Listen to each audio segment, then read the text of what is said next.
ताई आपलं नाव काय? नमस्कार, मी शुभांगी हेमंत जायकर. मी रांजत भोर तालुका आहे. आम्ही आमच्या फॅमिली बरोबर आलेलो आहे सगळेजण. आज आम्ही कालपासून आलेलो आहे. जीवनाचा जो आनंद आहे खरा, आज धकाधकीचं जे जीवन आहे त्यात आनंद हा गोष्ट सगळा हा माणसाचा गेलेला आहे. परंतु इथं आलो आम्ही, आनंद उपभोगला, तसेच वेगवेगळ्या थेरपी घेतल्या आणि सकाळचं जे ग्रीन ज्यूस घेतला तो अमृताप्रमाणे तुल्य आहे आणि तो आम्ही पुढं फॉलो करणार. आणि असं शरीरशुद्धीकरणाचं काय शिबिराला आम्ही येत जाऊ. आणि खूप छान वाटलं आप्पा, म्हणजे एक मोठ्या आधारासारखंच, म्हणजे तुमचा आधार आहे आम्हाला, असंच राहू द्या. धन्यवाद. ताई आपलं नाव? नमस्कार, मी पूनम बोबडे. मी नरेगाव पुण्यामधून आलेली आहे. तर इथं ॲक्च्युली शरीराची खूप व्याधी होती मला. डॉक्टरांनी ऑपरेशन करायला लावलं होतं. तर आमच्या ज्या ताई आहेत त्यांच्याबरोबर आले मी. इथलं वातावरण बघितलं निसर्गमय.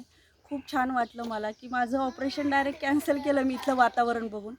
इथं खूप छान म्हणजे सगळं एकदम इथे प्राणायाम, त्याच्यानंतर ग्रीन ज्यूस, संजीवनी, ह्या सगळ्या गोष्टी इथं आहेत. आणि प्लस सगळ्यात महत्त्वाचं म्हणजे इथं निसर्गरम्य वातावरण बघूनच इथे एक 50% लोकं बरी होतात.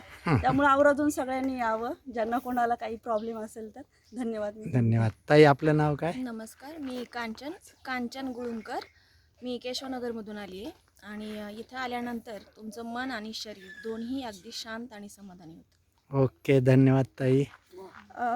नमस्कार, माझं नाव गौरी वाघमारे आणि कालचे तुमचे दोन दिवसाचे जे शिबिर मी अटेंड केले, फर्स्ट टाईम केले मी अटेंड. पण खूप छान अनुभव आला आणि म्हणजे नॅचरल वातावरणामध्ये इतका आनंददायी आमचे 2 दिवस गेलेले आहेत ना इथं, ते तर खूपच म्हणजे. आणि हेल्थसाठी तर खरंच खूप छान आहे. आवर्जून सगळ्यांनी आमचा व्हिडिओ बघा आणि या आवर्जून एकदा अनुभव घेऊन बघा. ओके, धन्यवाद. दीदी आपलं नाव काय? मोहिनी जगताप. मी पुण्याहून आली आहे. मी ह्यांच्याबरोबरच ह्यांनी सांगितल्यामुळं, ताईंच्यामुळंच आले. त्या म्हणाल्या चला, तर छान वाटलं येऊन. 2 दिवसाच्या 2 शिबिरामध्ये. दिवसाच्या शिबिरासाठी आले होते. ओके. येऊन छान वाटलं आणि सगळ्यांनी यावं असं मला वाटतं. ओके, धन्यवाद.